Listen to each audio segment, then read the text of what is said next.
All right, so here we go with our last chapter for the trimester. Chapter 10 is all about correlation. So probably in Algebra 1, you did something similar to this, where you graphed a bunch of ordered pairs on a scatter plot, and then you found the line of best fit. And the way you did that is you just kind of picked two random points, drew a line through it, calculated the slope, wrote the equation, and called it good. What we can do in statistics is we can find the actual line of best fit. There's a method they do it. We're not really going to talk too much about it, but just know that we are finding the actual line of best fit with the calculations we do. And I know you're probably already looking at this and freaking out. You will not have to do this. I'm going to let you use your calculators for this, so you won't have to actually calculate that. Towards the end of chapter 10, you will have to calculate some stuff, but hopefully it's not too bad. So correlation itself is just a statistical method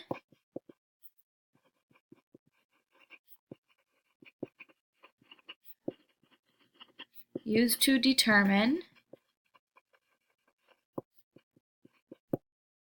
if there is a relationship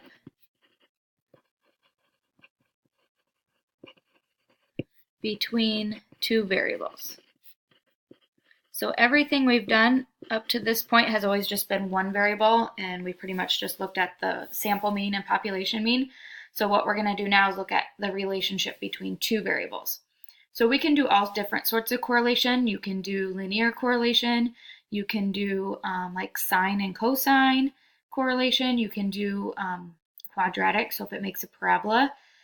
So you can do all sorts of things. We will only do linear, so you only have to worry about making a line. So a correlation coefficient, so one of the very first things you're going to do for these problems is you're going to be asked to compute the correlation coefficient or find the correlation coefficient. And that's what this number R is. So for a sample, it's the letter R. For a population, and you can see it down at the bottom here, it's like a weird looking P. This is the Greek letter rho.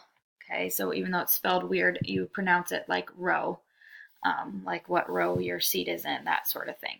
Okay, so just like we use Greek letters for lots of the stuff in statistics, we do it here also. So when you see the letter R, that represents the sample correlation coefficient.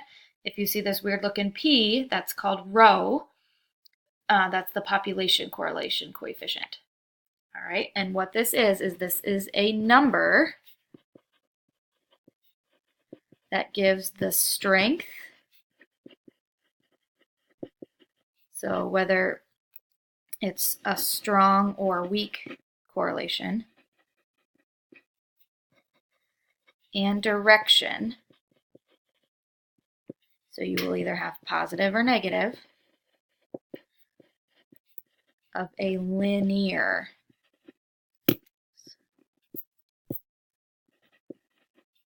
relationship. So linear means line. So we will only work on lines. Okay, so when you calculate the R value, which again, this is the formula, but you're going to just be able to type it right into your calculator. When you find the R value, it's telling you how strong of a relationship and whether that's a positive or negative. And positive and negative don't mean good and bad. And you'll see as we do a couple of these problems what it means. So I'm going to show you real quick. If you look on page 534, here's some examples. All right, so here your R is 0.5, here it's 0.9, here it's 1. If you notice, this is a perfect line. Okay, the slope is perfect.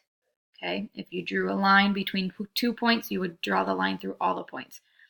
So a perfect positive relationship would have an R value of 1. If you look down here, this R value is -1. So it doesn't mean bad, all right? It just means it's a perfect negative relationship. As you can see, the closer we get to 0, we're going to not have a good relationship. You couldn't draw a line in here and have it represent the dots. These two would be fine, okay? So these two would have weak relationships, if any at all. These 4 over here would have strong relationships.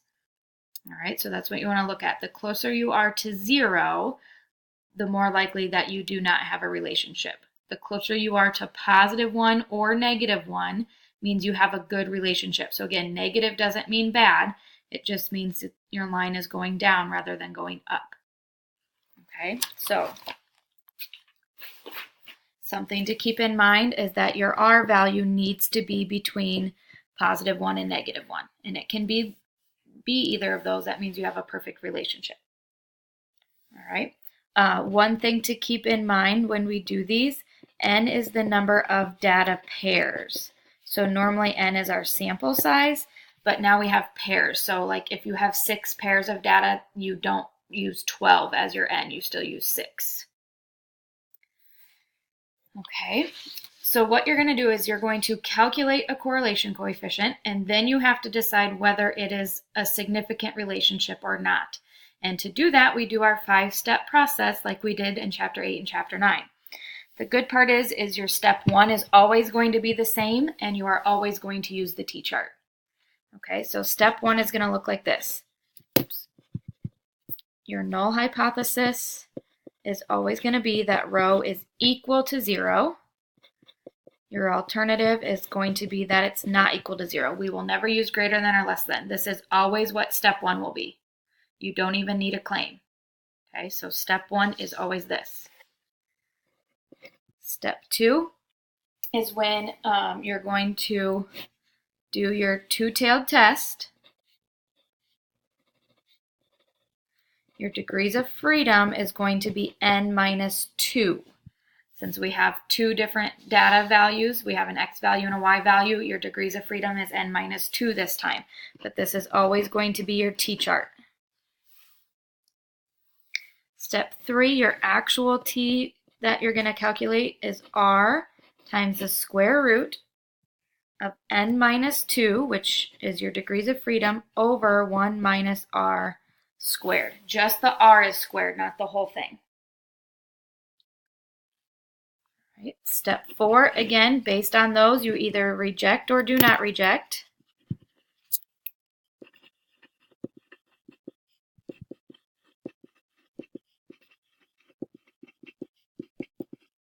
H sub 0. All right, and then step 5. So if you're saying that rho is equal to 0, that means you do not have a good relationship. Okay, so if you do not reject,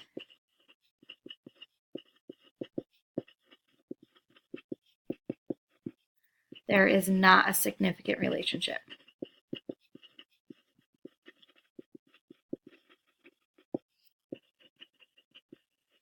Because again, you saw on that page in the book, if you even 0.5 or negative 0.5 for your R value, the dots were really, really scattered.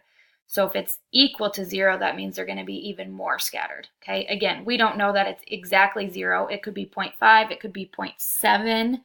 We don't know, but it's just not good enough to say there's a relationship.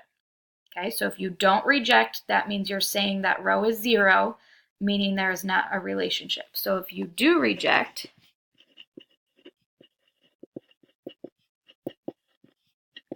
there is a significant relationship.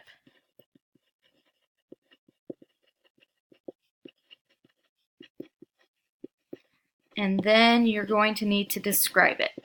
And I'll talk about that when we get some actual numbers with it. Okay. Actually, for your homework, when you look on page 567, the first thing you're going to do is draw a scatter plot. So you're actually going to graph your ordered pairs, and you will have to do that part by hand. All right, so you're going to graph your data values on a scatter plot. Make sure you label everything really nicely. Then you're going to calculate your correlation coefficient, which I'm going to show you how to do in just a minute. And then you're going to test to see whether or not it's significant. If it's not significant, then you're done. You don't have to keep going. If it is significant, then there's lots of stuff we're going to add on. Okay. I think I'll do a new video to do the problem.